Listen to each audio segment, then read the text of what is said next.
longer the time spent in retirement, the harder it becomes to be certain about a retiree's financial outcomes. So in planning for retirement or in living in retirement, you must understand the risks that lie ahead and how they can impact your financial security.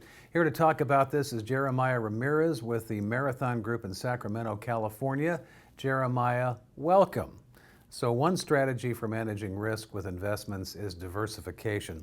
Talk about what you see with new clients in your practice. Would you say that a lot of them think they are diversified but really aren't? Most definitely. And first and foremost, thank you for having me. I think with a lot of clients, especially new clients, when they come in, diversification, or what they think diversification is having different types of stocks, different types of actual, let's say the stocks are in different sectors, correct?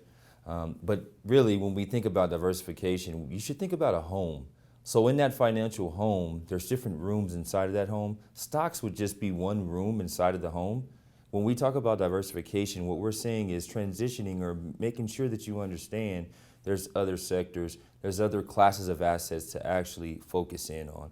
So when you come to me and you're talking about your retirement, we're looking to be risk averse. So we're looking to transition you into an asset that's going to be beneficial to you, but at the same time lower your risk as you don't have the time to make it up. Now, can you talk about the difference between a client's risk tolerance and risk capacity? So the funny thing is in so many cases people think that it's the same thing. Unfortunately, it isn't. Your risk tolerance is what you're actually wanting, right? Or you feel that you have the capability to lose, or how much you're willing to put in or put towards an investment. The risk capacity is actually financially what you're able to withstand.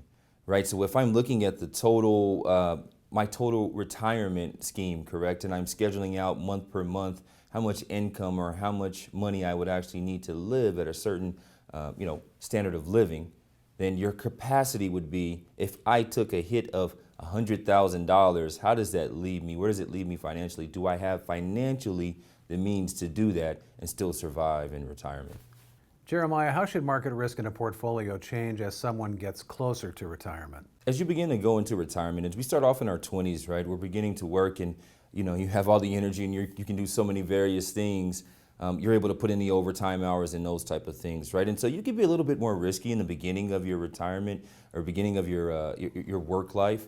As you transition and you get into your late 40s to 50s, and now you're going towards your 60s to the time of retirement, you want to make sure that you're transitioning less out of risk stocks, right? So things that are, your tech or anything like that, that's filled with risk, very volatile. So you want to minimize volatility. Start to get into actual bonds, equities, things that are a little bit more stable, treasury notes, a couple of different things. There's other things obviously that we could talk about to get into, but you want to start to transition into risk-averse options. And finally, what are some other risks to consider in retirement planning? So a lot of times people in retirement, what they don't think about, I simply think about, or the normal person, right, thinks about the amount of money that I have in a retirement vehicle or inside of an account. What you don't take into account is the count of medical attention, right, or long-term care. So many people, when we think about our finances, we solely think that our health, we base our retirement on the health that we have in current day, not realizing that as you transition to 25 to 30 years in the future, we have to bring into the full view a holistic approach, which is encompassing long-term care, any medical, any prescription costs, things of that nature, right? So when you sit down and you really think about it, you have to think holistically, not just from a financial aspect, and also think about yourself just as a human, and it's natural, right, that our body begins to degrade and we get older and you get all type of ailments and things like that. So I think that when you're thinking about retirement, you want to make sure that you're having that in view as well, as long as any financial obligations that you're going to have. That's Jeremiah Ramirez with the Marathon Group in Sacramento, California. Thanks for watching Retirement News Online.